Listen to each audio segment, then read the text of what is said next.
بسم اللہ الرحمن الرحیم۔ اللہم صلی علی محمد و آل محمد۔ نماز سے حاصل ہونے والی چند راحتیں۔ نماز دنیا اور آخرت کی راحت کے حصول اور دونوں جہانوں کی مصیبتیں دور کرنے میں بڑی مددگار ہے۔ نمبر 1، یہ گناہوں سے روکنے والی ہے۔ نمبر 2، قلب اور قالب کی بیماریاں دور کرنے والی ہے۔ نمبر 3، یہ دل اور چہرہ کو منور کرنے والی ہے۔ نمبر 4، روح اور جسم میں چستی پیدا کرنے والی ہے۔ نمبر 5، یہ رزق کو کھینچ کر لانے والی ہے۔ نمبر 6، ظلم سے روکنے والی اور مظلوم کی مدد کرنے والی ہے۔ نمبر 7، یہ شہوات سے بچانے والی ہے۔ نمبر 8، اللہ تعالیٰ کی نعمتوں کی حفاظت کرنے والی ہے۔ نمبر 9، یہ نماز آخرت کی سزا سے بچانے والی ہے۔ نمبر 10، اللہ تعالیٰ کی رحمت کو اتروانے والی ہے۔ نمبر 11، غم کو ہٹانے والی ہے۔ نماز سبب راحت و سعادت ہے۔ نماز اللہ تعالیٰ کے ذکر و عبادت کو جمع کرنے والی ہے، اس لیے یہ سینے کو کھولنے اور اس کی تنگی کو دور کرنے کا ذریعہ ہے۔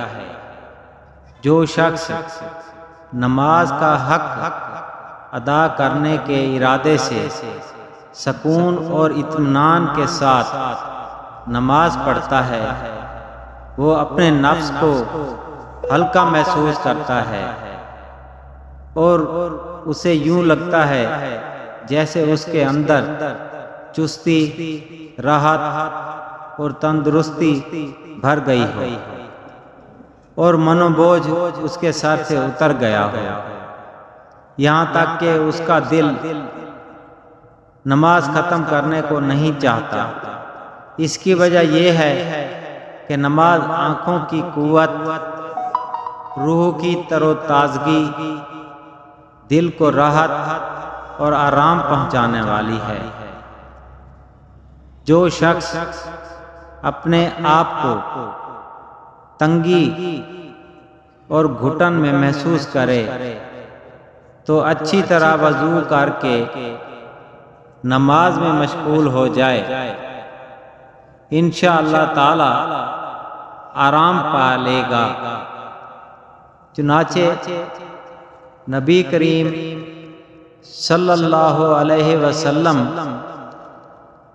حضرت بلال رضی اللہ تعالی عنہ سے فرماتے، اے بلال، کھڑے ہو اور ہمیں نماز کے ذریعے راحت پہنچاؤ، یعنی جماعت کے لیے اقامت کہو، تاکہ نماز پڑھ کر ہم تھکا دینے والے کاموں سے راحت حاصل کریں، جیسا کہ ایک تھکا ماندہ مسافر اپنی منزل پا کر راحت حاصل کرتا ہے۔ اس لیے ہر پریشانی کے وقت میں نماز کی طرف متوجہ ہو جانا گویا اللہ کی رحمت کی طرف متوجہ ہو جانا ہے، اور جب رحمت الہی مددگار ہو تو پھر کیا مجال ہے کسی پریشانی کی کہ باقی رہے۔